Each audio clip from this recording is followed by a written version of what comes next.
새벽 끝자락의 밤이었습니다. 가로등 불빛이 깜빡이며 도로를 비추고 있었어요. 정류장 하나만이 외롭게 서 있었습니다. 그 아래에서 한 노인이 거친 숨을 몰아쉬고 있었죠. 금옥희 74살. 슬리퍼가 아스팔트를 질질 끌며 내는 소리만이 고요한 밤을 찢었습니다. 그녀는 멈춰 섰어요. 아니, 멈출 수밖에 없었습니다. 다리가 후들거렸으니까요. 차가운 바람이 얇은 가디건을 파고들었습니다. 오키는 코트도 없었어요. 가방도 없었습니다. 슬리퍼 하나 제대로 신지 못한 채 여기까지 온 거였죠. 숨이 가팠습니다. 심장이 귓가에서 쿵쾅거렸어요. 목구멍이 타들어가는 것 같았습니다. 하지만 멈출 수 없었어요. 뒤에서 누군가 쫓아오고 있었으니까. 저 멀리 버스 한 대가 보였습니다. 막차였어요. 마지막 희망이었습니다. 오키는 떨리는 손을 들어 올렸습니다. 팔이 무거웠지만 최대한 높이 올렸어요. 버스가 속도를 줄이며 다가왔습니다. 에어브레이크 소리가 밤 공기를 갈랐죠. 문이 열렸습니다. 중년의 기사가 그녀를 내려다봤어요. 망설임이 역력한 얼굴이었습니다. 기사님, 제발. 목소리가 갈라졌습니다. 오키 자신도 놀랄 만큼 애절한 목소리였어요. 막차라 곤란한데요. 어르신, 어디서 오신 겁니까? 오키는 대답 대신 한 발을 계단에 올렸습니다. 그 순간 형광등 불빛 아래로 그녀의 손목이 드러났어요. 보라색과 노란색이 뒤섞인 멍이 선명했습니다. 집에 가야 해요. 오늘은 꼭 가야 합니다. 기사는 그녀의 손목을 봤습니다. 그리고 얼굴을 자세히 들여다봤어요. 이른데 노인, 하얗게 센 머리, 떨리는 입술. 하지만 눈만큼은 또렷했습니다. 신분증이라도 있으세요? 코트가 없어요. 슬리퍼뿐이죠. 그 순간이었습니다. 뒤에서 발소리가 들려왔어요. 구두 소리. 빠르게 다가오고 있었습니다. 어르신 멈추세요. 남자의 목소리였습니다. 요양원 유니폼을 입은 직원이 손전등을 들고 달려오고 있었어요. 위험합니다. 빨리. 또 다른 목소리가 들렸습니다. 2명이었어요. 손전등 불빛이 여러 개 흔들리고 있었습니다. 오키의 손이 버스 손잡이를 움켜쥐었습니다. 손톱이 하얗게 질릴 만큼 세게 쥐었어요. 뒤를 돌아보지 않았습니다. 돌아보면 끝이니까. 손목에 멍이 쓰라렸습니다. 며칠 전 생긴 멍. 잡히고 끌려가고 붙잡힌 흔적이었죠. 눈물이 맺혔습니다. 기사가 그 눈물을 봤어요. 그리고 뒤쫓아오는 사람들을 봤습니다. 멍 자국, 슬리퍼, 가벼운 옷차림. 이건 보통 상황이 아니었어요. 잠깐만 타세요. 오키는 믿을 수 없다는 표정으로 기사를 봤습니다. 어서요. 오키가 계단을 올라갔습니다. 비틀거렸지만 손잡이를 잡고 올라갔어요. 직원들이 버스에 도착했습니다. 손을 뻗었죠. 하지만 기사가 문 닫힘 버튼을 눌렀습니다. 치익.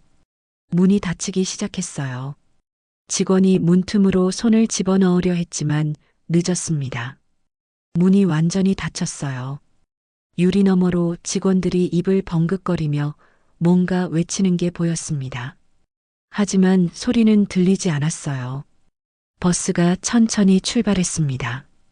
오키는 그제야 힘이 풀렸습니다. 무릎이 꺾이며 가까스로 좌석에 주저앉았어요. 온몸이 떨렸습니다. 추위 때문인지 두려움 때문인지 안도 때문인지 알 수 없었습니다. 창밖을 봤어요. 직원들이 뛰어오고 있었습니다. 하지만 버스는 이미 속도를 내고 있었어요. 점점 멀어지는 손전등 불빛. 오키는 그것을 바라보며 천천히 숨을 내쉬었습니다. 알았다. 오늘은 혼잣말이었습니다. 하지만 진심이었어요. 정말로 살았다고 느꼈습니다. 오키는 떨리는 손으로 가슴팍의 브로치를 만졌습니다. 해바라기 모양의 낡은 브로치. 남편이 마지막으로 선물한 것이었어요.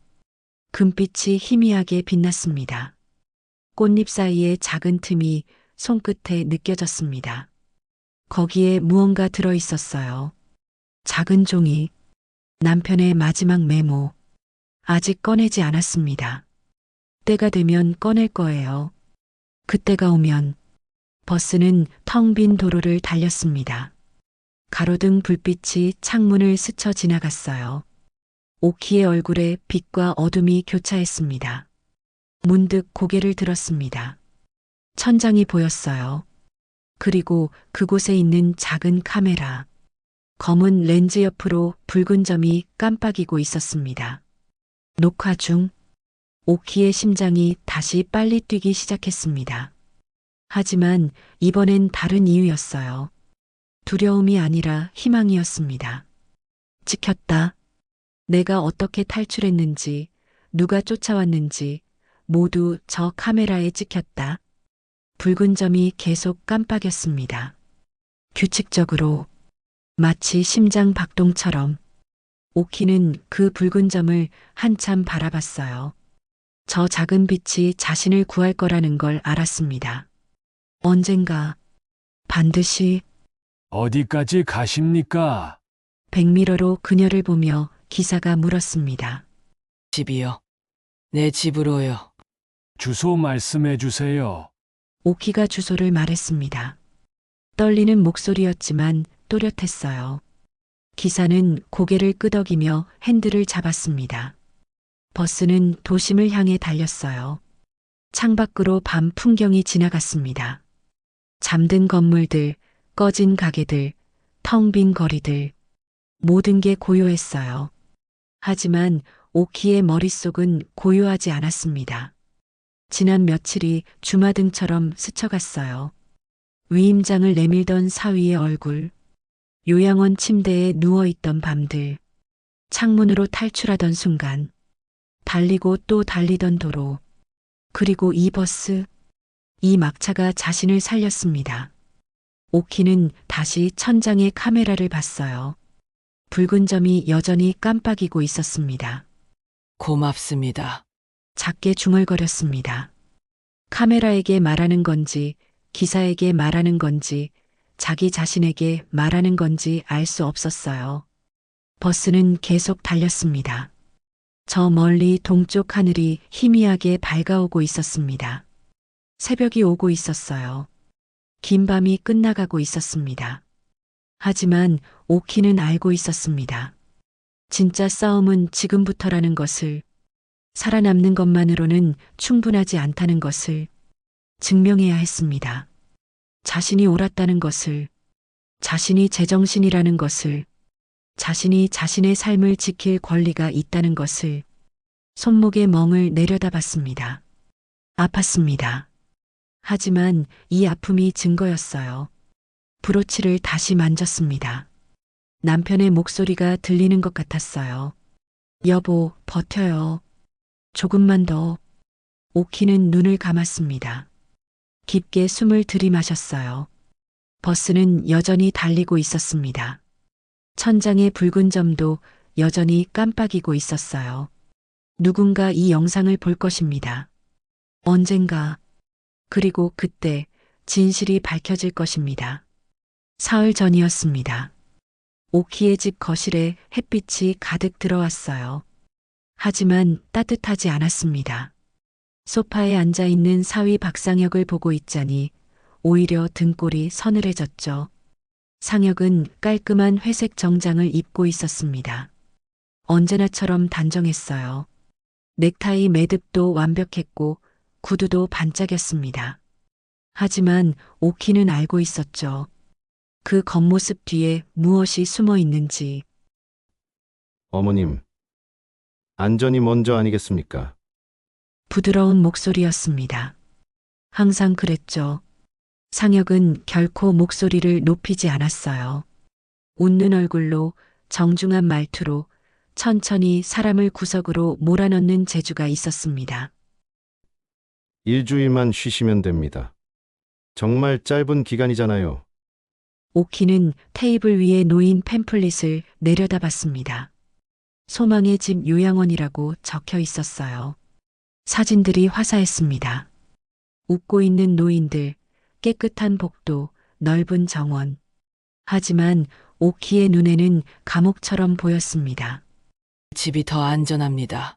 내 집보다 안전한 곳이 어디 있어요? 하지만 어머님, 혼자 계시지 않습니까? 만약 무슨 일이라도 생기면 낯선 데는 싫습니다. 나이 들면 익숙한 게 제일이에요. 상혁의 미소가 조금 굳었습니다. 아주 살짝. 눈치 빠른 사람이 아니면 알아채지 못할 정도였죠. 하지만 오키는 알았어요. 그가 인내심을 잃어가고 있다는 걸. 거실 구석에서 요양원장이 기다리고 있었습니다. 50대쯤 되어 보이는 여자. 흰 가운을 입고 있었어요. 친절한 미소를 띠고 있었지만 그 미소가 진짜인지는 알 수 없었습니다. 어르신, 단기 보호라고 했잖아요. 가족 모두 편해지실 겁니다. 편함이 다입니까? 사람이 편하자고만 사는 건 아니잖아요. 요양원장이 상혁을 힐끗 봤습니다. 상혁이 고개를 끄덕였어요. 뭔가 신호를 주고받는 것 같았습니다.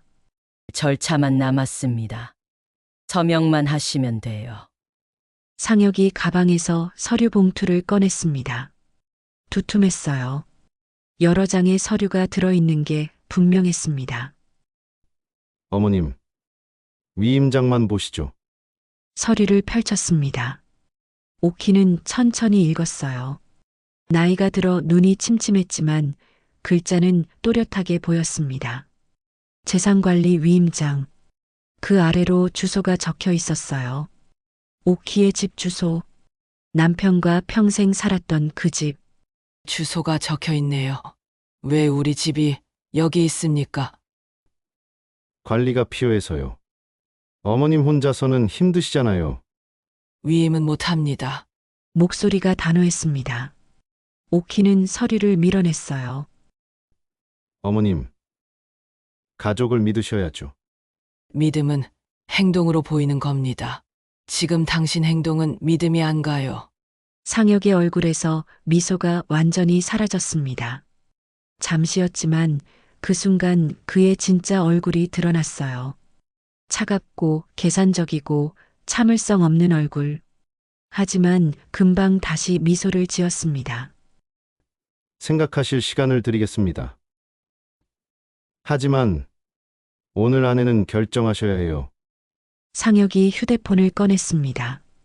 뭔가 확인하는 것 같았어요. 그리고는 주머니에 도로 넣었습니다. 오키는 그 순간을 놓치지 않았습니다. 화면에 뭔가 떠 있었어요. 문자 알림 같았습니다. 공증 예약 확인 마이너스 내일 오전 10시. 내일. 벌써 예약을 해뒀다는 겁니다. 오키의 동의도 없이. 서두르시네요. 참. 빠를수록 좋지 않습니까? 어머님도 편하시고 오키는 서류를 다시 봤습니다. 날짜란을 확인했어요. 오늘 날짜가 적혀 있었습니다. 이미 작성된 서류. 오키의 서명만 기다리는 서류. 모든 게 계획되어 있었던 거죠. 서류의 날짜가 오늘이군요. 내가 동의할 거라고 확신하셨나 봅니다. 상혁이 뭔가 말하려다 입을 다물었습니다. 변명할 수 없었던 거죠. 요양원장이 나섰습니다. 어르신, 좋은 곳입니다. 직접 보시면 마음에 드실 거예요. 일단 가보시는 게 어떨까요? 오키는 두 사람을 번갈아 봤습니다. 상혁과 요양원장. 이들은 한패였어요. 자신을 설득하는 게 아니라 몰아넣고 있었습니다. 가보겠습니다. 하지만 서명은 다시 생각해 보겠어요. 상혁이 입술을 깨물었습니다. 화가 난 게 분명했지만 참고 있었어요. 그럼 오후에 모시겠습니다. 차 준비해 두겠습니다. 두 사람이 일어났습니다. 오키도 따라 일어났어요.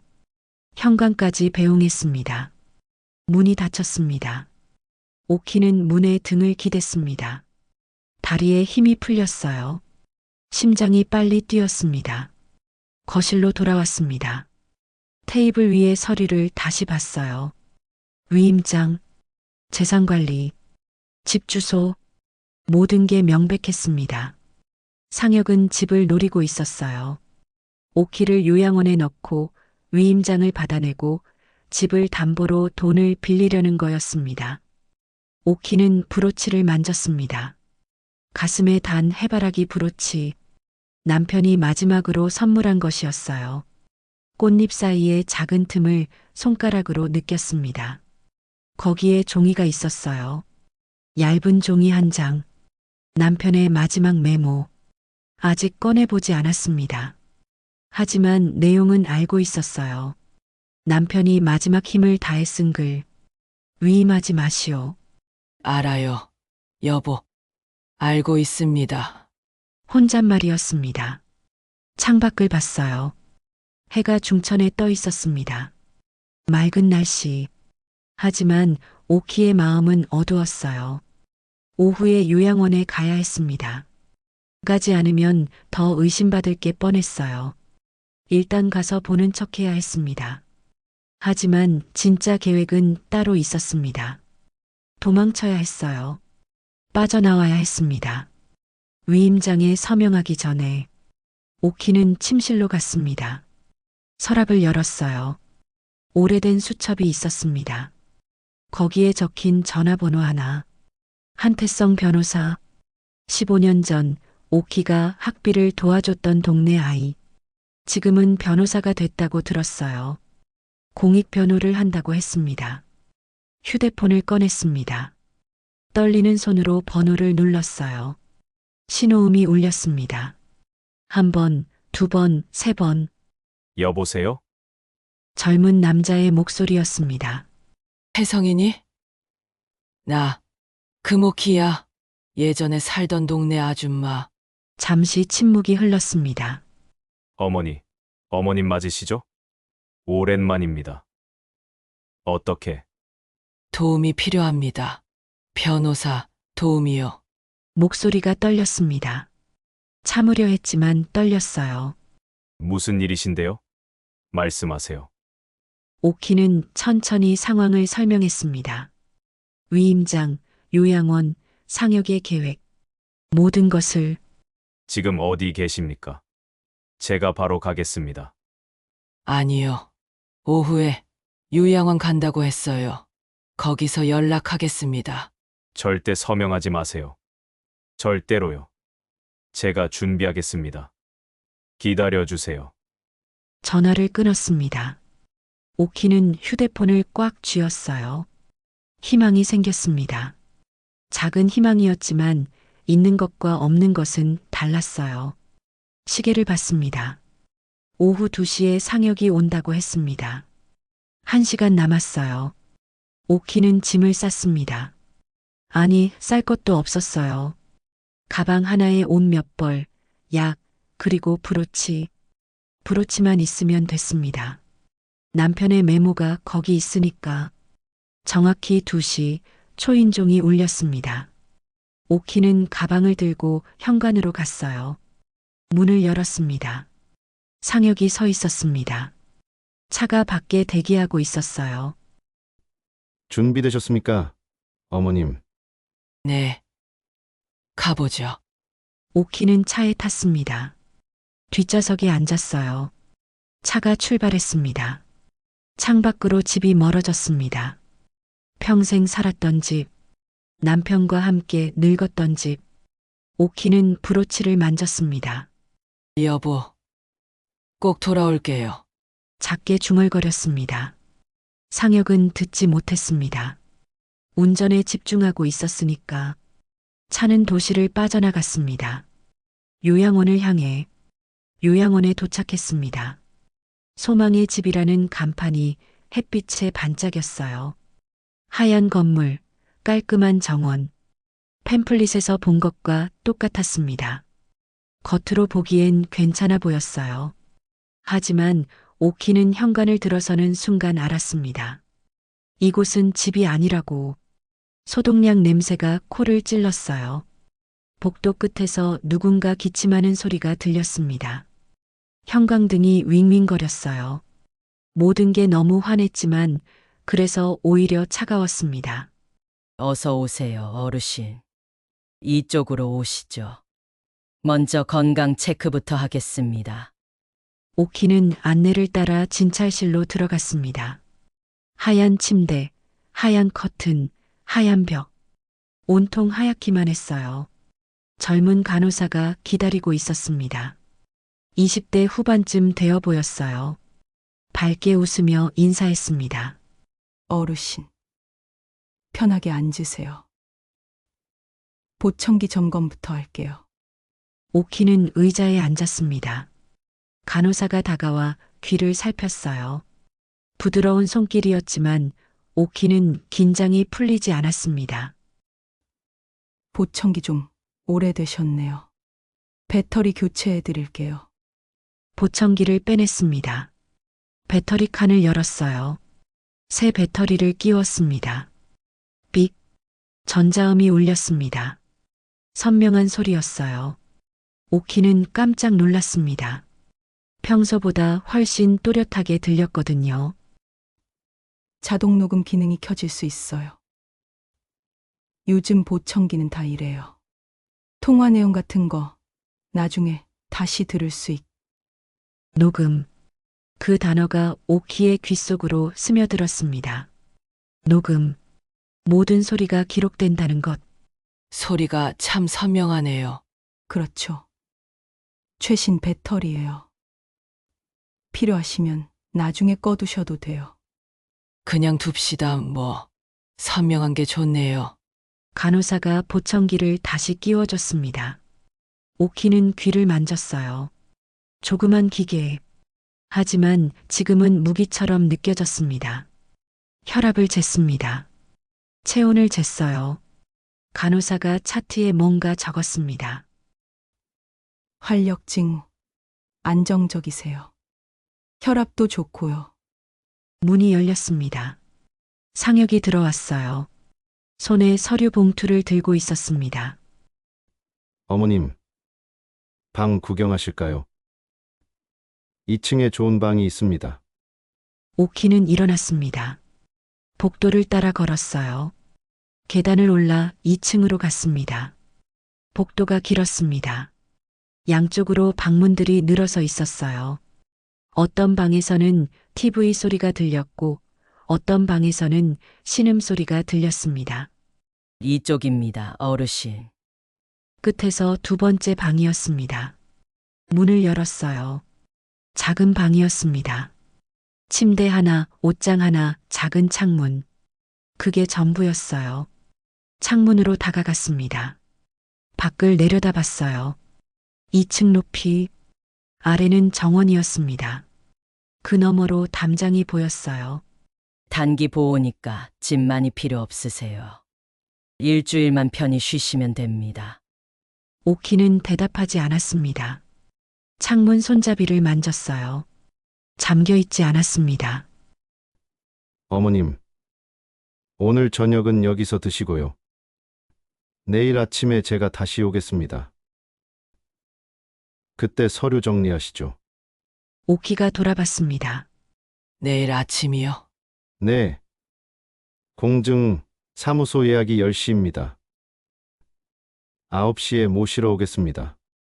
이미 다 정해져 있었습니다. 오키의 의사는 중요하지 않았어요. 그들의 계획대로 돌아가고 있었습니다. 생각할 시간을 주신다며요. 충분히 드렸지 않습니까? 목소리가 차가워졌습니다. 더 이상 부드럽게 말하지 않았어요. 내일 아침까지 결정하세요. 이건 어머님을 위한 겁니다. 상혁이 나갔습니다. 요양원장도 따라 나갔어요. 문이 닫혔습니다. 오키는 혼자 남았습니다. 침대에 앉았어요. 온몸에 힘이 빠졌습니다. 떨렸어요. 손이, 다리가, 온몸이 떨렸습니다. 브로치를 만졌습니다. 해바라기, 꽃잎이 차가웠어요. 여보, 어쩌면 좋아. 혼잣말이었습니다. 창밖을 봤어요. 해가 기울고 있었습니다. 저녁이 다가오고 있었어요. 그때 창문에서 소리가 났습니다. 톡, 톡. 작은 소리였어요. 오키는 일어나 창문으로 갔습니다. 커튼을 걷었어요. 밖에 누군가 있었습니다. 어둠 속에 작은 그림자. 민재였습니다. 손자. 12살. 똑똑하고 기억력이 좋은 아이. 할머니, 저예요. 작은 목소리였습니다. 속삭임에 가까웠어요. 오키는 재빨리 창문을 열었습니다. 찬바람이 들어왔지만 개의치 않았어요. 민재야, 어떻게 여기까지? 담장 넘었어요. 어렵지 않았어요. 할머니, 이거 드릴게요. 민재가 무언가를 창틀에 올려놨습니다. 작은 휴대폰이었어요. 낡은 모델. 액정에 금이 가 있었습니다. 이게 뭐니? 비밀폰이에요. 엄마 몰래 가져왔어요. 아빠도 몰라요. 오키는 떨리는 손으로 폰을 집었습니다. 가벼웠지만 무게감이 느껴졌어요. 진동만 쓰세요.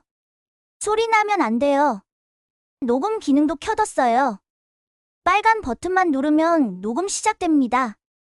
들키면 너도 혼나는데. 괜찮아요. 할머니가 더 중요해요. 오키의 눈에 눈물이 맺혔습니다. 이 작은 손자가 자신을 위해 이렇게까지 하다니. 할머니, 막차 시간 알려드릴게요. 밤 11시 45분이에요. 55번 버스. 노선 외웠어요. 55. 시간표까지 외웠구나. 정류장까지 600m예요. 담장 넘어서 직진하면 돼요. 기사님 이름도 받아뒀어요. 친절하시대요. 민재가 주머니에서 메모지를 꺼냈습니다. 접힌 종이. 그의 둥근 글씨로 빼곡히 적혀 있었어요. 민재야, 할머니, 빨리 나오세요. 내일 아빠가 서류 가져온대요. 엄마한테 들었어요. 알고 있다. 얘야, 메모는 외우고 버리세요. 증거 남으면 안 돼요. 얼마나 생각했을까. 이 어린 손자가. 오키는 목이 메었습니다. 고맙다. 정말 고마워. 사랑해요, 할머니. 나도 사랑한다. 우리 민재. 민재가 손을 흔들었습니다. 그리고는 어둠 속으로 사라졌어요. 담장을 넘는 소리가 희미하게 들렸습니다. 오키는 창문을 닫았습니다. 커튼을 쳤어요. 휴대폰을 들여다봤습니다. 배터리는 반쯤 차 있었어요. 충분했습니다. 메모를 펼쳤습니다. 민재의 글씨. 55번 버스. 막차 2345. 정류장 600m 직진. 기사님 친절함. 오키는 메모를 읽고 또 읽었어요. 완전히 외웠습니다. 그리고 종이를 잘게 찢었습니다. 화장실에 가서 변기에 버렸어요. 물을 내렸습니다. 증거는 남기면 안 됐습니다. 침대로 돌아왔습니다. 휴대폰을 속옷 주머니 깊숙이 넣었어요. 보청기를 만졌습니다. 녹음 기능. 이것도 무기였습니다. 브로치를 만졌습니다. 해바라기 꽃잎 사이의 틈. 남편의 메모가 거기 있었어요. 여보, 이제 움직여야겠어요. 이건 내 보험이지. 혼잣말이었습니다. 저녁 6시 간호사가 저녁 식사를 가져왔습니다. 쟁반에 담긴 밥과 반찬. 맛없어 보였지만 먹었어요. 힘이 필요했으니까. 7시 요양원장이 왔습니다. 편히 쉬세요, 어르신. 내일 아침 일찍 오실 거예요, 사위분이. 네, 알겠습니다. 혹시 필요한 거 있으면 복도에 간호사 있으니까 부르세요. 문이 닫혔습니다. 오키는 기다렸습니다. 조용히, 인내심을 갖고.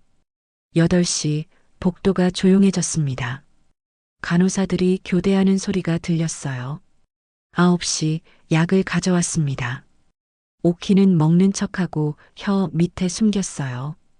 간호사가 나간 뒤 화장실에 버렸습니다. 10시 소등 시간이었습니다. 복도 불이 어두워졌어요. 오키는 침대에 누워 있었습니다. 하지만 잠들지 않았어요. 귀를 세웠습니다. 11시 복도가 완전히 조용해졌습니다. 이제였습니다. 오키는 조심스럽게 일어났습니다. 슬리퍼를 신었어요. 가디건을 걸쳤습니다. 브로치를 확인했죠. 휴대폰도 확인했습니다. 창문으로 갔습니다. 천천히 열었어요. 찬바람이 들어왔습니다. 밖을 내려다봤습니다. 2층. 높았지만 불가능하진 않았어요. 배수관이 보였습니다. 그리고 정원, 담장, 심호흡. 한 번만. 혼잣말이었습니다. 창틀에 다리를 올렸습니다. 몸을 밖으로 내밀었어요. 떨렸습니다. 무서웠어요. 하지만 돌아갈 수 없었습니다. 배수관을 잡았습니다. 차가웠어요.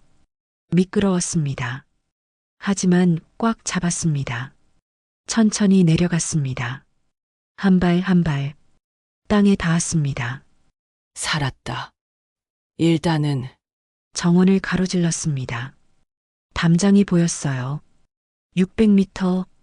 직진. 민재의 말이 떠올랐습니다. 담장을 넘어야 했습니다. 그때 뒤에서 소리가 들렸습니다. 거기 누구야? 요양원장의 목소리였습니다. 오키는 돌아보지 않았습니다. 달렸어요. 가로등이 켜진 길로. 막차를 향해. 다음 날 아침이었습니다. 오키는 막차를 탔습니다. 탈출에 성공했어요. 하지만 안전한 곳으로 간 건 아니었습니다. 임시로 숨을 곳이 필요했죠. 한태성 변호사가 마련해 준 곳이었습니다. 작은 원룸. 친구 집이라고 했어요. 당분간 여기 있어도 된다고 했습니다. 오키는 침대에 앉아 TV를 켰습니다. 아침 뉴스 시간이었어요. 화면이 바뀌었습니다. 속보 자막이 떴어요. 70대 노인 요양원서 실종, 경찰 수색 중. 오키는 숨이 멎는 것 같았습니다. 앵커가 또렷한 목소리로 말했습니다. 시경, 서울 강남구 소재 요양원에서 입소자가 실종됐습니다. 때 여성으로 치매 초기 증상이 있는 것으로 알려졌습니다. 치매. 그 단어가 오키의 귓속으로 파고들었습니다. 치매 환자. 자신이 치매 환자로 둔갑했어요. 화면에 요양원 건물이 나왔습니다. 경찰차 2대가 주차돼 있었어요. 기자들이 몰려 있었습니다. 그리고 상혁이 나왔습니다. 깔끔한 정장을 입고 있었어요. 표정은 걱정스러웠습니다. 눈시울이 붉었어요. 완벽한 연기였습니다. 장모님께서 최근 들어 기억력이 많이 떨어지셨습니다. 치매 초기 증상이 있다는 소견을 받으셨어요. 거짓말이었습니다. 오키는 치매 진단을 받은 적이 없었어요. 기억도 또렷했습니다. 하지만 상혁은 태연하게 거짓말을 했습니다. 안전을 위해 단기 보호 입소를 했는데 이런 일이 생겼습니다. 가족 모두 걱정이 큽니다. 목소리가 떨렸습니다. 마치 정말로 걱정하는 것처럼. 카메라가 그의 얼굴을 클로즈업했어요. 가족분들 심정이 어떠십니까? 제발 무사히 돌아오셨으면 좋겠습니다. 추운 날씨에 제대로 된 옷도 없이 나가셨거든요. 화면이 바뀌었습니다. 요양원장이 나왔어요. 정기 순찰 시간에 발견했습니다. 창문이 열려 있더라고요. 비상구 문도요. CCTV를 확인했지만 어둠 때문에 정확한 이동 경로는 파악이 안 됩니다. 거짓말이었습니다. 오키는 비상구를 쓰지 않았어요. 창문으로 내려갔습니다. 하지만 그들은 이야기를 만들어내고 있었어요. 뉴스는 계속됐습니다. 오키의 사진이 나왔어요. 몇 년 전 사진. 환하게 웃고 있는 모습이었습니다. 씨 74세입니다. 5cm, 흰머리에 왜소한 체격입니다. 경찰이나 가족에게 연락 주시기 바랍니다. 화면 아래로 연락처가 떴습니다. 상혁의 전화번호였어요. 오키는 리모컨을 놓았습니다. 손이 떨렸어요.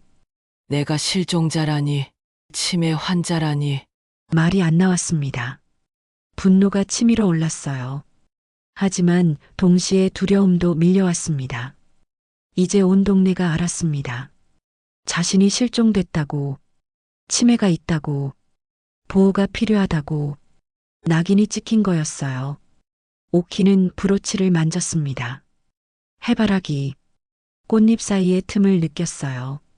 남편의 메모가 거기 있었습니다. 여보, 어떻게 해야 해? 혼잣말이었습니다. TV에서 뉴스가 계속 나왔습니다. 이번엔 동네 사람들 인터뷰였어요. 오키가 살던 동네, 평생 살았던 곳, 이웃들이 나왔습니다. 원래 안색이 안 좋으셨어요. 요즘 들어 특히 그랬죠. 말씀하시다가 멍 때리실 때가 있었어요. 기억도 가끔 흐리신 것 같고요. 거짓말이었습니다. 다 거짓말. 오키는 멍하지 않았어요. 기억도 또렷했습니다. 안색이 안 좋았던 건 스트레스 때문이었죠. 사위의 압박, 위임장 강요, 그 모든 게 쌓여서였습니다. 하지만 이웃들은 그렇게 말하고 있었어요. 카메라 앞에서 태어나게. 말이 너무 쉽구나. 사람 하나 망가뜨리는 게 이렇게 쉬운 거야. 눈물이 났습니다. 참으려 했지만 흘러내렸어요. 울고 싶었습니다. 크게 울고 싶었어요. 하지만 참았습니다. 울면 안 돼. 지금 울면 정말 끝이야. 휴대폰이 진동했습니다. 민재가 준 낡은 폰. 문자였습니다. 할머니, 괜찮으세요? 학교에 소문났어요. 걱정돼요. 오키는 답장을 쳤습니다. 서툰 손놀림이었지만 천천히 눌렀어요. 괜찮다. 너는 아무것도 모르는 척해라. 절대 들키면 안 된다. 전송. 문자가 나갔습니다. 다시 민재에게서 답장이 왔어요. 네. 할머니 꼭 이기세요. 사랑해요. 오키는 휴대폰을 꽉 쥐었습니다. 이 작은 손자, 자신을 믿어주는 유일한 가족. 정오가 지났습니다. 오키는 창밖을 봤어요. 사람들이 걷고 있었습니다. 평범한 일상. 하지만 그들은 몰랐어요. 지금 오키가 겪고 있는 일을. 오후 2시 휴대폰이 울렸습니다. 모르는 번호였어요. 하지만 오키는 알았습니다. 누군지 받았습니다. 어머님, 목소리가 차가웠습니다. 아침 뉴스 때와는 완전히 달랐어요. 나 찾았습니까? 어디 계십니까? 이제 그만 돌아오시죠. 돌아갈 곳은 내 집입니다. 요양원 아니고요. 어머님, 상황을 이해하셔야 합니다. 벌써 뉴스에 나왔어요. 온 동네가 알았습니다. 치매 환자가 실종됐다고요. 난 치매가 아닙니다. 목소리를 높였습니다. 참을 수 없었어요. 증명할 수 있습니까? 누가 어머님 말을 믿어주겠어요? 이미 요양원장 소견서도 있습니다. 기억력 저하, 판단력 흐림. 다 기록돼 있어요. 오키는 입을 다물었습니다. 숨이 막혔어요. 공증사무소 예약은 취소했습니다. 하지만 언제든 다시 잡을 수 있어요. 돌아오세요. 그럼 조용히 끝낼 수 있습니다. 변호사를 만나겠습니다. 한태성 변호사. 알죠? 잠시 침묵이 흘렀습니다. 태성이요. 그 친구가 뭘 도와준다고? 공익 변호사 월급으로 뭘 하겠습니까? 예전에 내가 도와줬던 사람입니다. 이젠 그가 도와줄 차례죠. 변호사 선임하시겠다는 겁니까? 당연합니다. 비용이 만만치 않을 텐데요. 어머님 통장은 제가 관리하고 있습니다. 알고 계시죠? 오키의 손이 떨렸습니다. 통장, 그것까지 이미 손에 넣었다는 말이었죠. 도둑질입니다. 그건 도둑질이 아니라 관리입니다. 가족이 해야 할 일이에요. 가족은 이런 짓 안 합니다. 어머님, 마지막으로 말씀드립니다. 돌아오세요. 안 그러면 경찰에 수배를 넓히겠습니다. 치매 환자가 거리를 헤매고 있다고요. 그럼 어머님은 정말로 보호 입원 대상이 됩니다. 법적으로요. 오키는 대답하지 못했습니다. 목소리가 나오지 않았어요. 생각 잘 하세요. 통화가 끊어졌습니다. 오키는 휴대폰을 내려놨습니다. 온몸이 떨렸어요. 두려웠습니다. 정말로 두려웠어요. 하지만 동시에 화가 났습니다. 분노가 치밀어 올랐어요. 안 돼. 포기하면 안 돼. 혼잣말이었습니다. 브로치를 만졌습니다. 해바라기 꽃잎. 천천히 열었어요. 종이가 나왔습니다. 남편의 필체. 떨리는 글씨로 쓴 마지막 메모. 여보, 위임은 절대 하지 마시오. 집은 당신 것이오. 내가 당신에게 남긴 전부요. 누구에게도 빼앗기지 마시오. 글씨가 흐려져 보였습니다. 오키의 눈에 눈물이 고였으니까 알고 있어요, 여보. 절대 빼앗기지 않을게요. 종이를 다시 접었습니다. 브로치에 넣었어요. 조심스럽게 오후 4시 문을 두드리는 소리가 났습니다. 오키는 조심스럽게 문으로 다가갔습니다. 누구세요? 한태성입니다. 어르시. 문을 열었습니다. 30대 후반 남자가 서 있었어요. 깔끔한 정장, 서류 가방. 하지만 표정은 부드러웠습니다. 뉴스 봤습니다. 상황이 심각하네요. 들어오세요. 태성이 들어왔습니다. 주변을 둘러봤어요. 여긴 안전합니다. 아무도 몰라요. 고맙습니다. 차를 내왔습니다. 태성이 받아 마셨어요. 어르신, 증거가 필요합니다. 강제 입소, 위임장 강요, 재산 탈취 시도. 이 모든 걸 증명해야 해요. 오키는 브로치를 만졌습니다. 증거 있습니다. 브로치를 열었어요. 종이를 꺼냈습니다. 태성이 받아 읽었습니다. 눈이 커졌어요. 남편분 잡힐 메모군요. 위임 금지 문구도 명확하고요. 이거면 됩니다. 좋은 증거예요. 그리고 이것도요. 휴대폰을 꺼냈습니다. 보청기 녹음 파일을 보여줬어요. 보청기에 자동 녹음 기능이 있습니다. 요양원에서 나눈 대화가 다 녹음됐어요. 태성이 재생 버튼을 눌렀습니다. 상혁의 목소리가 흘러나왔습니다. 내일 아침까지 결정하세요. 이건 어머님을 위한 겁니다. 요양원장의 목소리도 들렸어요. 단기 보호예요. 가족 모두 편해지실 겁니다. 태성의 얼굴이 굳어졌습니다. 이건 명백한 강요네요. 그리고 허위 진술도 있고요. 승산 있습니다. 어르신. 오키는 처음으로 미소 지었습니다. 며칠 만에 처음이었어요. 하지만 한 가지 더 필요합니다.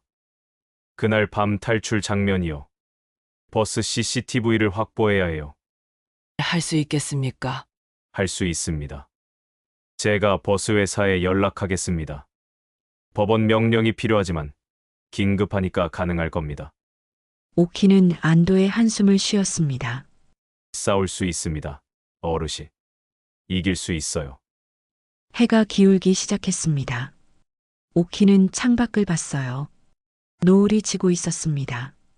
하지만 이번엔 두렵지 않았습니다. 싸울 준비가 됐으니까.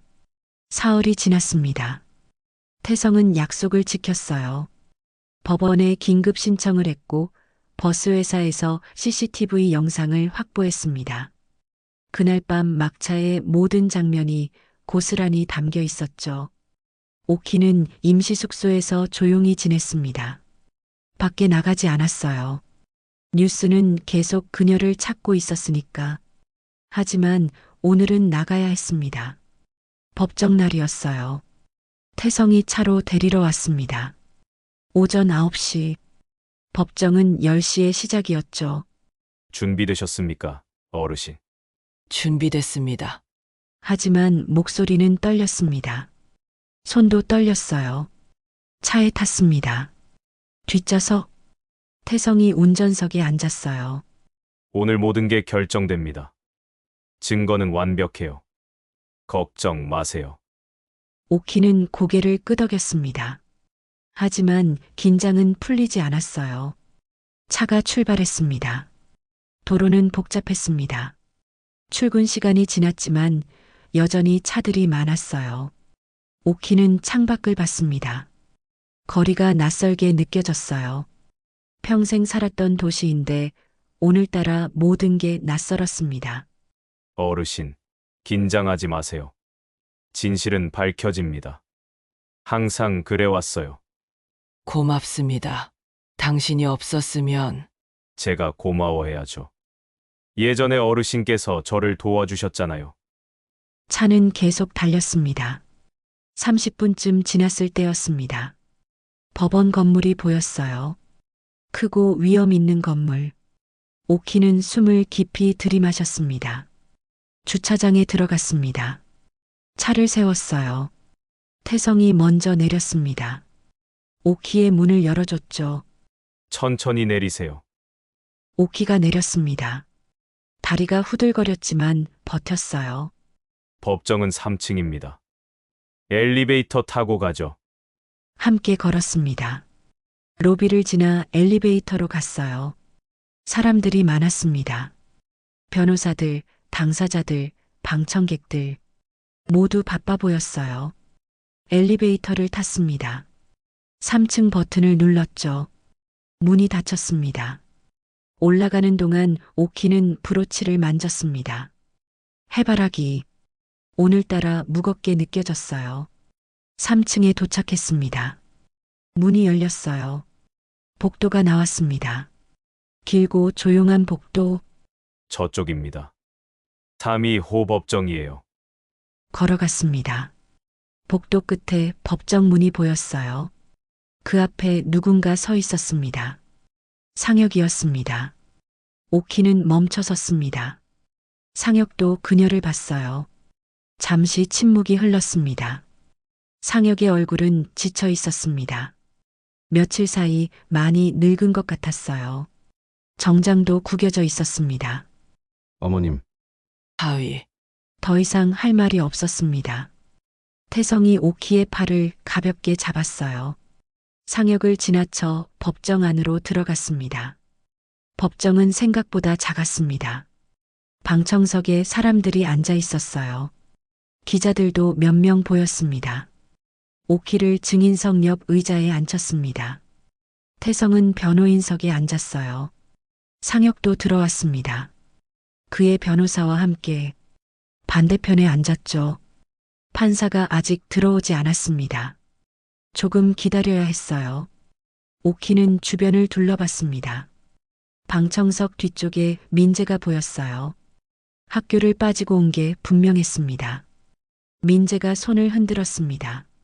작게. 오키도 손을 흔들어줬어요. 그때 뒷문이 열렸습니다. 판사가 들어왔어요. 50대쯤 되어 보이는 남자. 안경을 쓰고 있었습니다.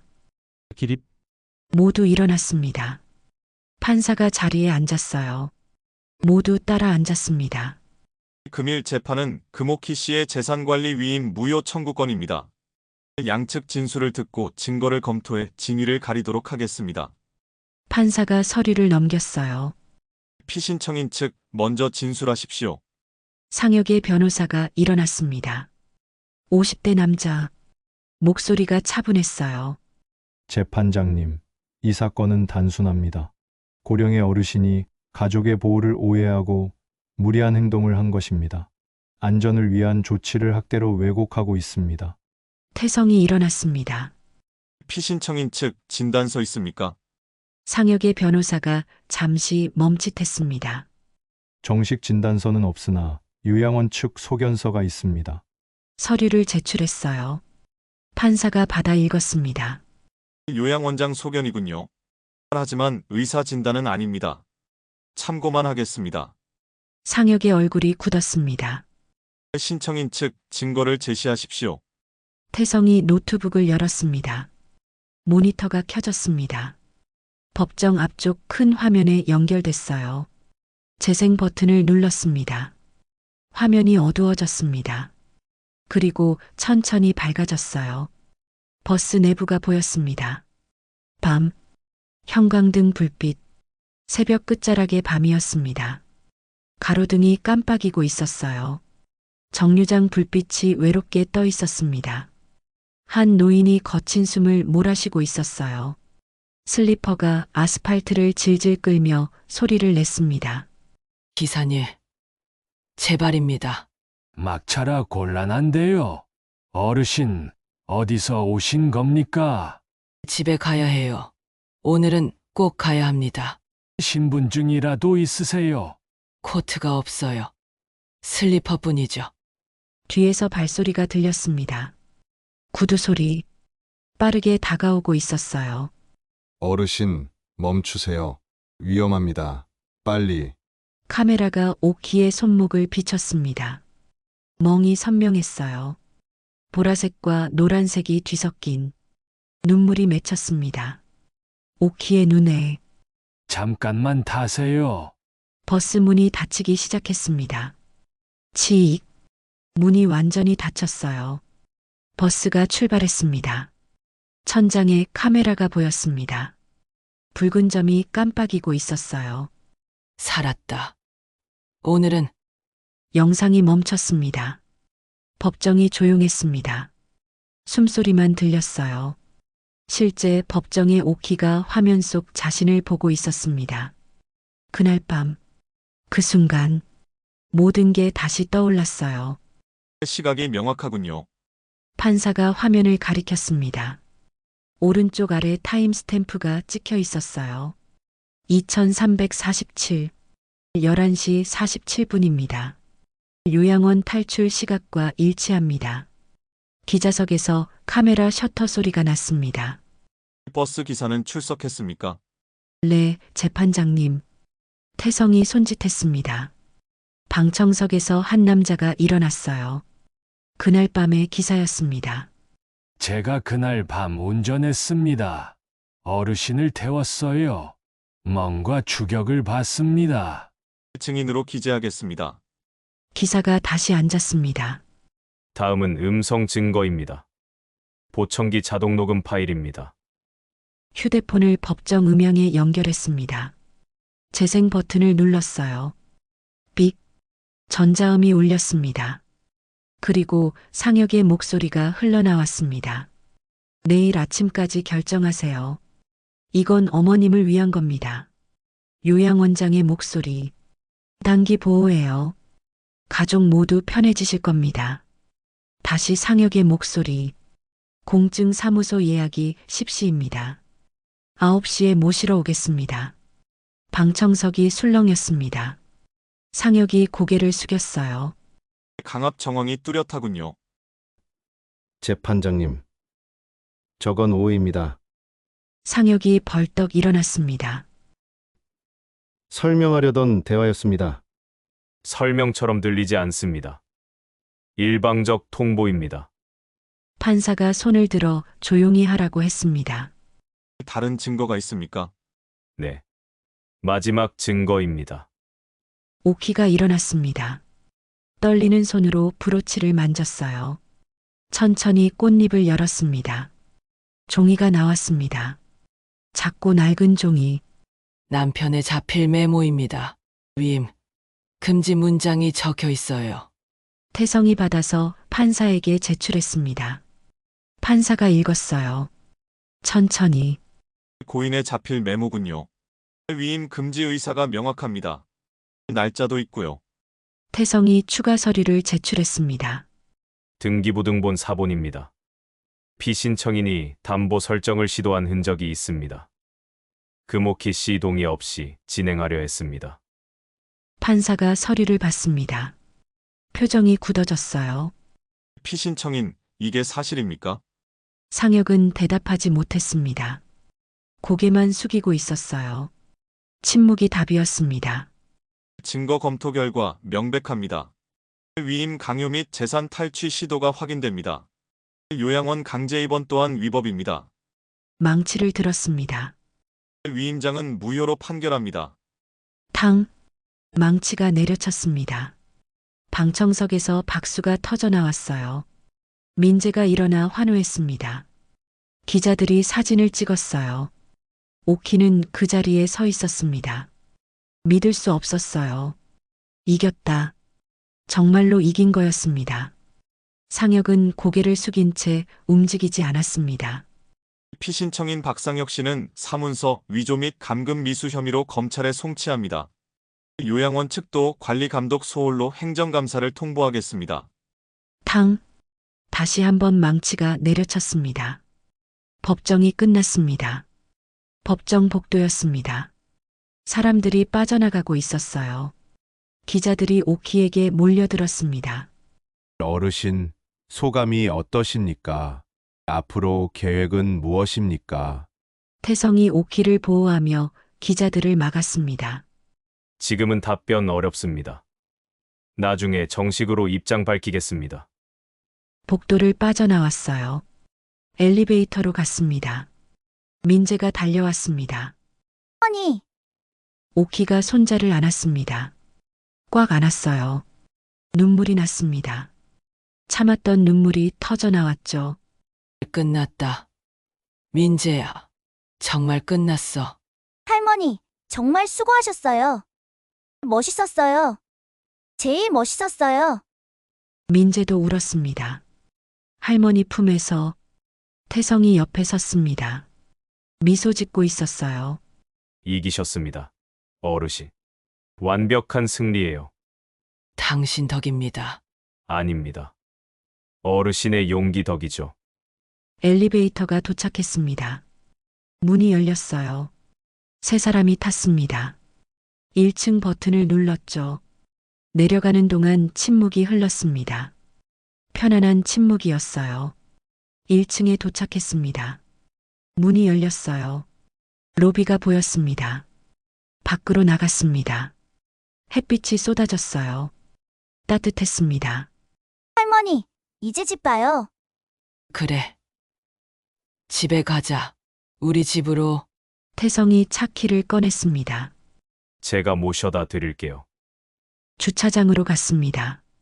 차에 탔어요. 오키와 민재는 뒷좌석에, 태성은 운전석에 앉았습니다. 차가 출발했습니다. 오키는 창밖을 봤어요. 거리가 지나갔습니다. 익숙한 풍경들, 이제 평범한 일상으로 돌아가는 거였습니다. 30분쯤 지나자 동네가 나왔습니다. 오키의 동네, 평생 살았던 곳. 저기요. 저 모퉁이에서 세워주세요. 집 앞까지 모셔다 드릴게요. 아니에요. 걸어가고 싶어요. 차가 멈췄습니다. 세 사람이 내렸어요. 연락하세요. 언제든지. 고맙습니다. 정말로요. 태성이 허리를 굽혀 인사했습니다. 차가 출발했습니다.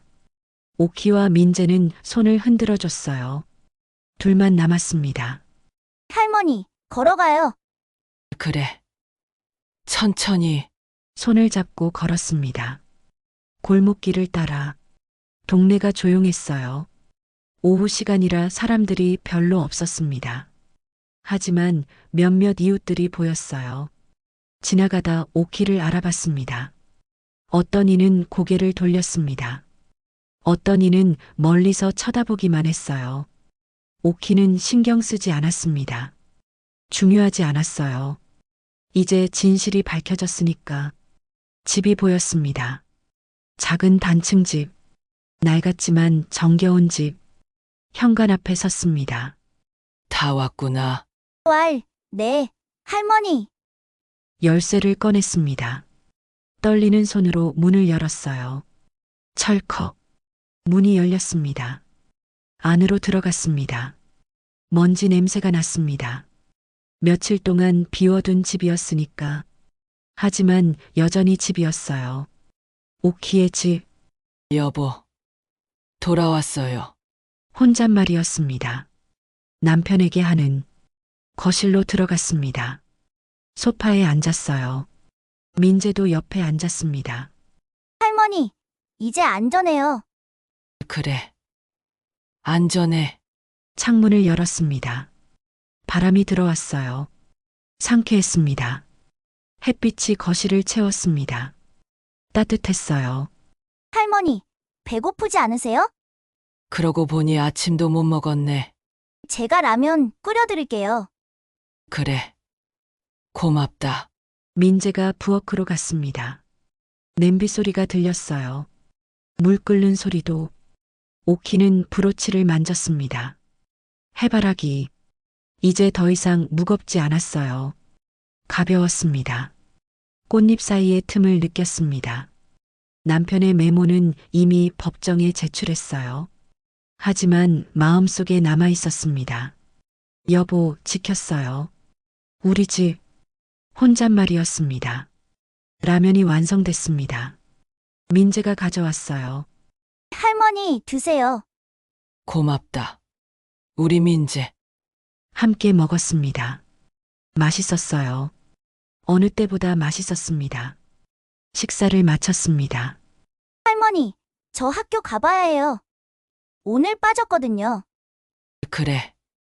가렴. 공부 열심히 하고. 네. 내일 또 올게요. 천천히 와.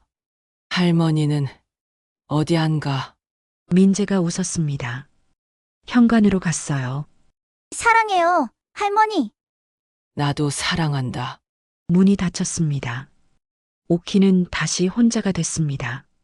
하지만 외롭지 않았어요. 이제 이 집이 정말로 자기 것이었으니까. 거실을 둘러봤습니다.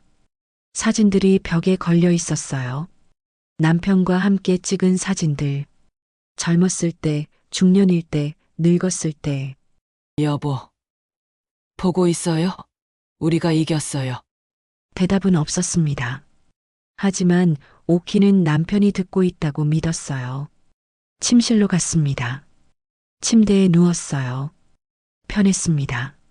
며칠 만에 제대로 쉬는 것 같았어요. 눈을 감았습니다. 피곤이 몰려왔습니다. 잠이 왔어요. 하지만 두렵지 않았습니다. 이제 안전하니까.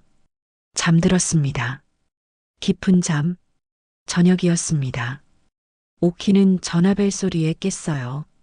휴대폰이 울리고 있었습니다. 민재가 준 낡은 폰이었어요. 받았습니다. 어르신, 뉴스 보셨어요? 아니요. 자고 있었어요. TV 켜보세요. 저녁 뉴스에 나왔습니다. 알겠습니다. 전화를 끊었습니다. 거실로 나왔어요. TV를 켰습니다. 저녁 뉴스가 하고 있었습니다. 그리고 오키의 얼굴이 나왔어요. 법정 앞에서 찍은 사진. 70대 노인 재산 탈취 시도 사건, 피해자 승소. 요양원 강제 입원과 위임장 강요가 무효로 판결됐습니다. 화면에 법정 장면이 나왔습니다. 버스 CCTV 영상도 나왔어요. 피해자 금오키 씨는 사위의 재산 탈취 시도를 막아냈습니다. 결정적 증거는 버스 CCTV와 보청기 녹음이었습니다. 전문가가 나와 인터뷰했습니다. 노인 학대와 재산 탈취는 갈수록 심각해지고 있습니다. 이번 판결은 중요한 선례가 될 것입니다. 오키는 화면을 지켜봤습니다. 이제 모두가 알게 됐어요. 자신이 피해자였다는 것을, 치매가 아니었다는 것을. 피신청인 박상혁 씨는 검찰 조사를 받게 됩니다. 요양원도 행정처분을 받을 예정입니다. 뉴스가 끝났습니다. 오키는 TV를 껐어요. 창밖을 봤습니다. 해가 지고 있었어요. 노을이 아름다웠습니다. 이제 시작이야. 새로운 시작. 혼잣말이었습니다. 휴대폰이 다시 울렸습니다. 이번엔 민재였어요. 할머니, 뉴스 봤어요. 학교에서 다들 봤대요. 할머니 대단하다고 그래요. 그래? 민망하네. 자랑스러워요. 할머니. 고맙다. 얘야. 통화를 끊었습니다. 오키는 미소 지었어요.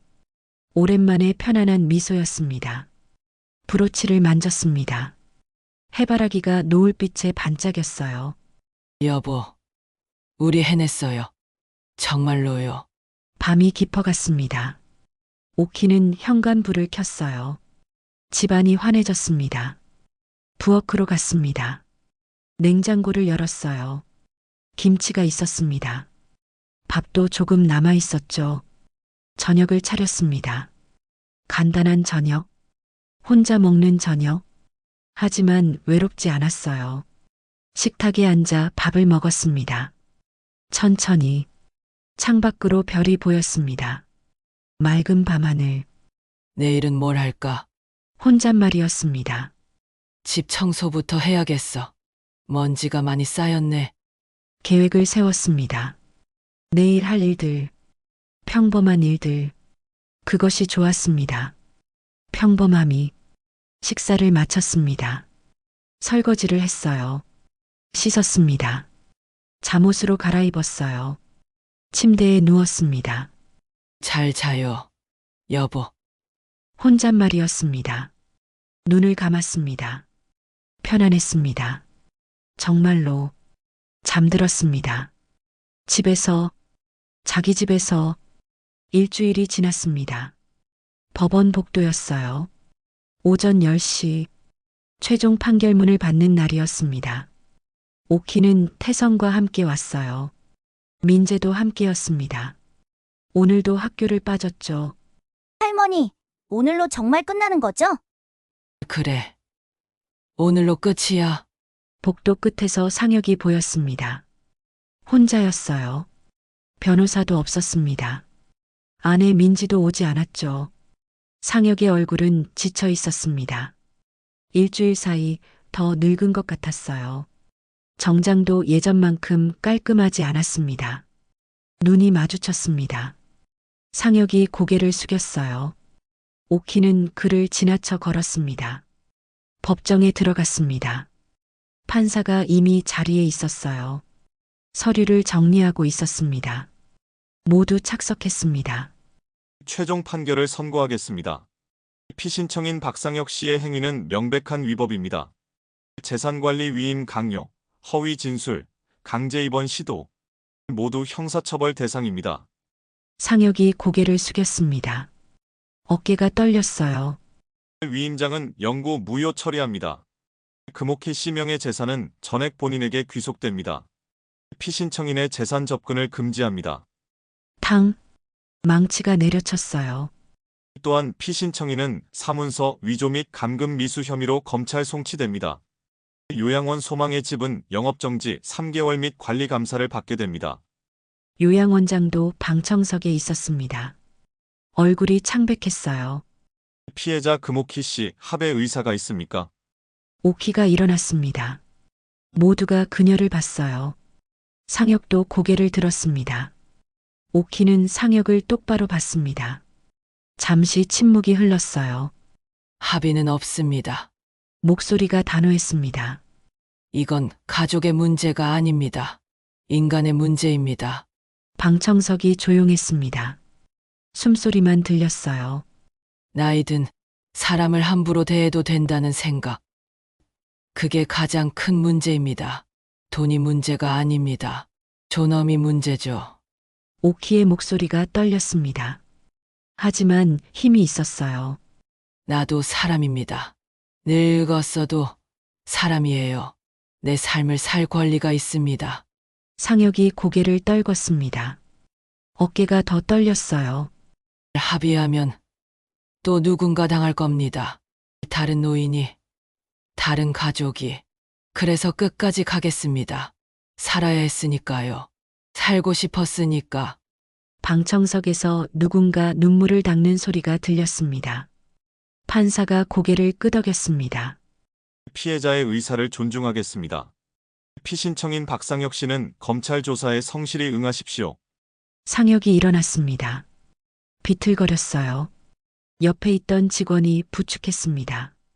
법정을 나가는 상혁의 뒷모습이 작아 보였어요. 오키는 그를 지켜봤습니다. 미움보단 연민이 들었습니다. 하지만 용서는 아니었죠. 용서할 수 없었어요. 신문을 종결합니다. 탕! 마지막 망치 소리가 울렸습니다. 끝이었습니다. 진짜 끝. 복도로 나왔습니다. 민재가 오키의 손을 잡았어요. 할머니, 정말 멋있었어요. 다 끝났죠? 이제 평화로운 거죠? 그래. 얘야, 이제 끝이야. 태성이 다가왔습니다. 서류 봉투를 건넸어요. 판결문 사본입니다. 통장이랑 등기권리증도 어제 돌려받으셨죠? 네. 은행 다녀왔습니다. 이제 완전히 안전합니다. 아무도 어르신 재산에 손댈 수 없어요. 오키가 서류를 받았습니다. 무거웠어요. 하지만 든든했습니다. 변호사님, 정말 고맙습니다. 당신이 아니었으면 어떻게 됐을지. 천만에요. 당연한 일했을 뿐입니다. 비용은 얼마입니까? 말씀하세요. 이미 받았습니다. 언제요? 전 드린 적 없는데. 15년 전에요. 태성이 미소 지었습니다.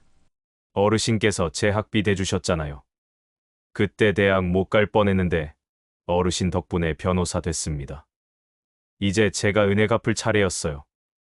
오키는 그제야 기억났습니다. 15년 전 동네에 살던 가난한 고등학생. 공부는 잘했지만 대학 갈 형편이 안 됐던 아이. 남편과 함께 학비를 도와줬었죠. 많은 돈은 아니었어요. 하지만 그 아이에겐 전부였을 겁니다. 그 아이가 당신이었습니까? 네. 제가 그 아이였습니다. 은혜 갚을 기회를 주셔서 감사합니다. 오키의 눈에 눈물이 맺혔습니다. 고맙구나. 정말 고마워요. 태성이 허리를 굽혀 인사했습니다. 앞으로도 연락하세요. 언제든지요. 강연도 함께 다니고 싶습니다. 강연이요? 네. 노인 인권에 대해서요. 어르신 이야기를 들려주고 싶습니다. 많은 사람에게요. 같은 일이 반복되지 않도록요. 오키는 고개를 끄덕였습니다. 그러죠. 함께 다닙시다. 내가 할 수 있는 일이라면요. 법원을 나왔습니다. 계단을 내려갔어요. 햇빛이 쏟아졌습니다. 하늘이 맑았어요. 구름 한 점 없이. 민재가 오키의 팔을 잡았습니다. 할머니, 천천히 가요. 응. 천천히. 계단을 다 내려왔습니다. 인도에 섰어요. 사람들이 지나다녔습니다. 평범한 일상. 버스 정류장이 보였습니다. 55번 버스가 서 있었어요. 오키가 멈춰 섰습니다. 잠깐만. 버스로 다가갔습니다. 문이 열려 있었어요. 기사가 보였습니다. 그날 밤 기사. 기사님. 기사가 돌아봤습니다. 오키를 알아봤어요. 어르신, 그날 그분이시네요. 법정에도 증인으로 다녀왔습니다. 잘 끝났다면서요. 고맙습니다. 정말로요. 그날 문 열어주지 않았으면 전 어떻게 됐을지. 기사가 웃었습니다.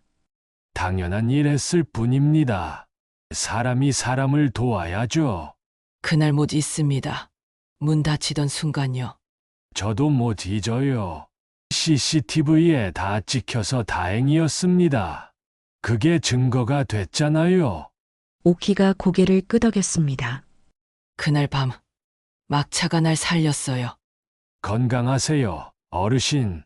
민재가 오키의 손을 잡아당겼어요. 할머니, 이제 집 가요. 그래. 집에 가자. 기사에게 손을 흔들었습니다. 기사도 손을 흔들어줬어요. 버스가 출발했습니다. 천천히 멀어졌죠. 오키는 그 모습을 한참 지켜봤습니다. 어르신, 제가 집까지 태워드릴게요. 고맙습니다. 차에 탔습니다. 뒷좌석, 민재가 옆에 앉았어요. 차가 출발했습니다. 창밖을 봤어요. 거리가 지나갔습니다. 익숙한 풍경들, 이제 평범한 일상으로 돌아가는 거였습니다. 진짜로 오키는 브로치를 만졌습니다. 해바라기, 꽃잎이 햇빛에 반짝였어요. 여보, 지켰어요. 우리 집, 우리 살. 혼잣말이었습니다. 하지만 남편이 들은 것 같았어요.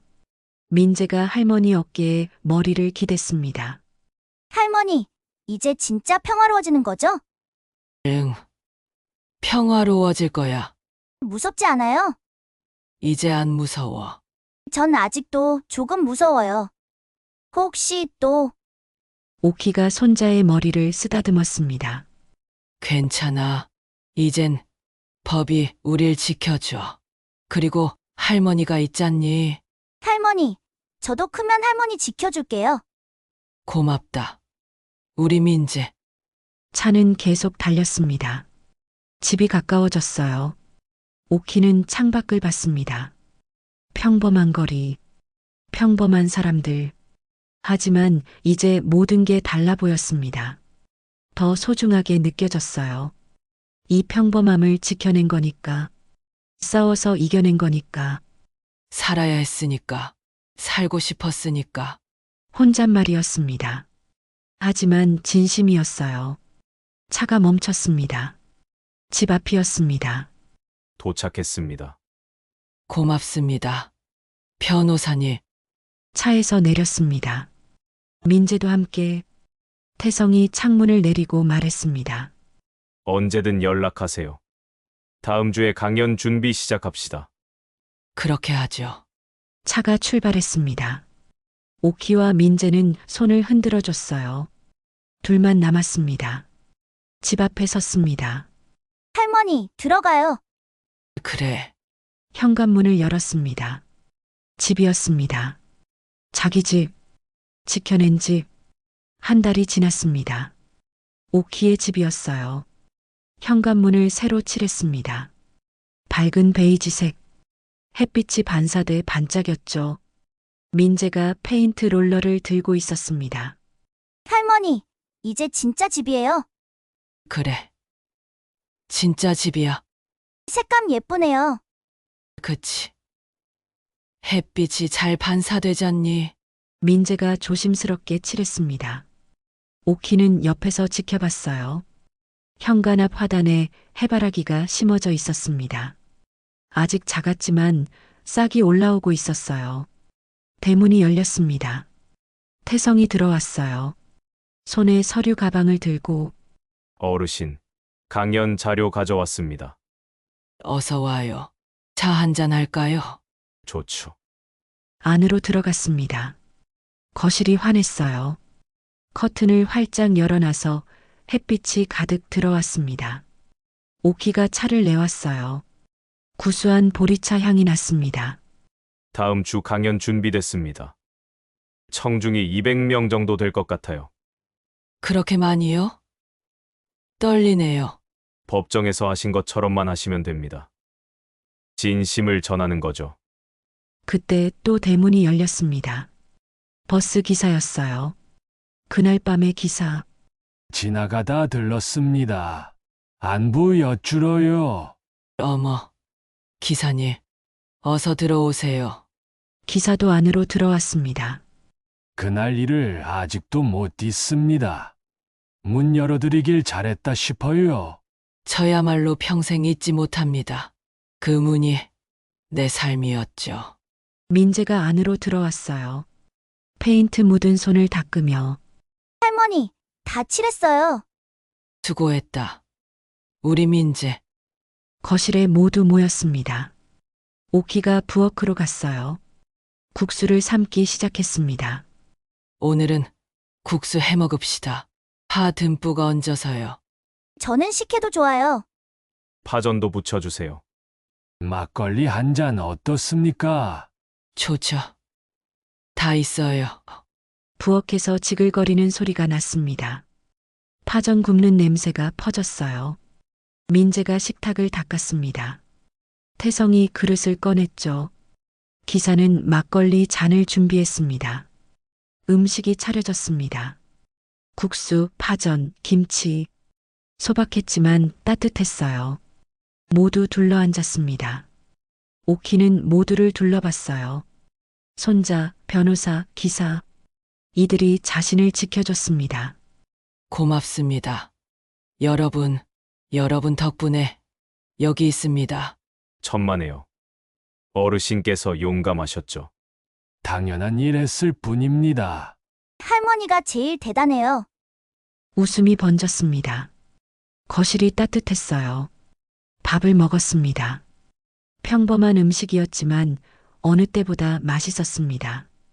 창밖으로 해가 기울기 시작했어요. 노을이 졌습니다. 오키는 브로치를 만졌습니다. 해바라기가 노을빛에 반짝였어요. 집에 가야 해요. 민재가 고개를 들었습니다. 할머니, 지금 집인데요? 오키가 웃었습니다. 그래. 맞다. 이미 집이네. 이제는 매일 집이야. 네. 이제 계속 집이에요. 해가 완전히 졌습니다. 거실 불을 켰어요. 따뜻한 불빛이 방을 채웠습니다. 오키는 현관을 열고 밖을 봤습니다. 화단에 해바라기 싹이 보였어요. 작지만 단단하게 자라고 있었습니다. 그날 막차가 날 살렸죠. 혼잣말이었습니다. 하지만 모두가 들었어요. 태성이 고개를 끄덕였습니다. 기사가 웃었죠. 민재가 할머니를 안았습니다. 밤이 깊어졌습니다. 하지만 오키의 집은 밝았어요. 창문으로 새어나오는 불빛이 골목을 비쳤습니다. 해바라기 브로치가 오키의 가슴에서 조용히 빛나고 있었습니다. 사연 재미있게 들으셨나요? 재미있게 들으셨다면 구독과 좋아요 눌러주시고 좋은 기운 많이 받으시기 바랍니다. 감사합니다.